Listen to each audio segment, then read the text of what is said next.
Welcome to my YouTube channel Omar Farooq Official.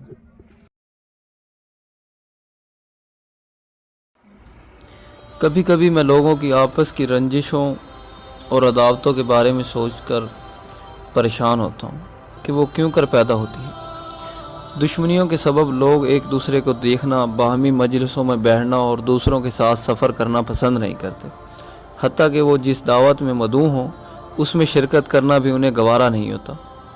غور کرنے پر معلوم ہوا کہ انسان کو اس پریشان کن صورتحال سے دوچار کرنے والی شے زبان ہے۔ معاشرے میں جنم لینے والے زیادہ تر حادثات کا تعلق زبان سے ہی ہے۔ غیبت، چغلی اور گالی گفتار کی وجہ سے بھائی بھائیوں سے جدا ہو جاتے ہیں اور میاں بیوی میں ناچاکی پیدا ہو جاتی ہے۔ کسی شاعر نے زبان کی اہمیت جتلاتے ہوئے کہا، اس کا مفہوم ہے، شعر تو عربی میں ہے لیکن آپ کو مفہوم بتا دیتا ہوں، آدمی کی زبان اس کا نصف اور دوسرا نصف دل ہے، اس کے بعد صرف خون اور گوشت پوست کی ایک صورت باقی رہ جاتی ہے۔ ہم دوسروں تک اپنے افکار، نظریات عمدہ طریقے سے بھی پہنچا سکتے ہیں، پھر بد اسلوبی کا سہارا لینے کی کیا ضرورت ہے؟ زبان کے متعلق آپ کو ایک واقعہ سناتا ہوں کہ ایک بادشاہ نے خواب دیکھا کہ اس کے تمام دانت گر چکے ہیں۔ بادشاہ نے موبر بلوایا اور اس سے خواب بیان کیا۔ موبر نے خواب سنا تو اس کا رنگ فک ہو گیا، وہ اعوذ باللہ کہنے لگا۔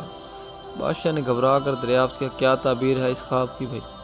موبر نے ڈرتے ڈرتے کہا، چند سال کے بعد آپ کے خاندان کے سب افراد وفات پا جائیں گے اور آپ سلطنت میں اکیلے رہ جائیں گے۔ یہ سن کر بادشاہ طیش میں آ گیا۔ اس نے موبر کو خوب گالیاں دی اور کوڑے لگانے کا حکم دیا۔ یہ کیا وجہ تھی؟ صرف اس کی زبان کی وجہ سے اس کو یہ سزا ملی۔ اب اسی بادشاہ نے دوسرے موبر کو حاضر کرنے کا حکم دیا۔ وہ دوسرا موبر بڑا چلاک تھا، تو وہ آیا تو بادشاہ نے اسے خواب سنایا اور تعبیر پوچھی۔ موبر خوش روئی سے مسکرایا اور بولا، خوشخبری ہو، سراسر خیر ہے، سراسر بھلائی ہے بادشاہ سلامت۔ بادشاہ بڑا خوش ہوا۔ بادشاہ نے پوچھا، وہ کیسے؟ موبر نے دانت نکالتے ہوئے جواب دیا، اس کی تعبیر یہ ہے کہ آپ کی عمر لمبی ہوگی، آپ کے خاندان میں سب سے آخر میں فوت ہوں گے اور تمام عمر بادشاہ رہیں گے۔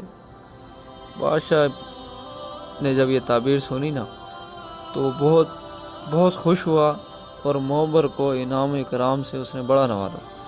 بات ایک ہی تھی لیکن مختلف طریقوں سے کہی گئی تھی۔ یہ ہے سمجھنے والا پہلو کہ ہم ایک ہی بات کو، جیسے ایک لہجہ ہے کہ کیا کر رہے ہو، اور اسی لہجے کو ہم چینج کر لیتے ہیں کہ کیا کر رہے ہو، تو وہ ذرا غصے میں اس کا الفاظ وہی ہیں لیکن رویہ بدلنے سے اس کے معنی بدل گئے۔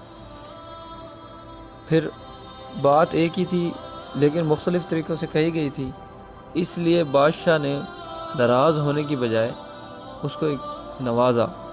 پھر حدیث میں نبی پاک صلی اللہ علیہ وسلم نے فرمایا ہے کہ جس کا مفہوم ہے، جب ابن آدم صبح کرتا ہے تو تمام اعضاء زبان کے سامنے عرض گزار ہوتے ہیں، ہمارے متعلق اللہ سے ڈرنا، ہم تیری ہی بدولت ہے، تو سیدھی رہی تو ہم بھی سیدھے رہیں گے، تو ٹیڑھی ہوئی تو ہم بھی ٹیڑھے ہو جائیں گے۔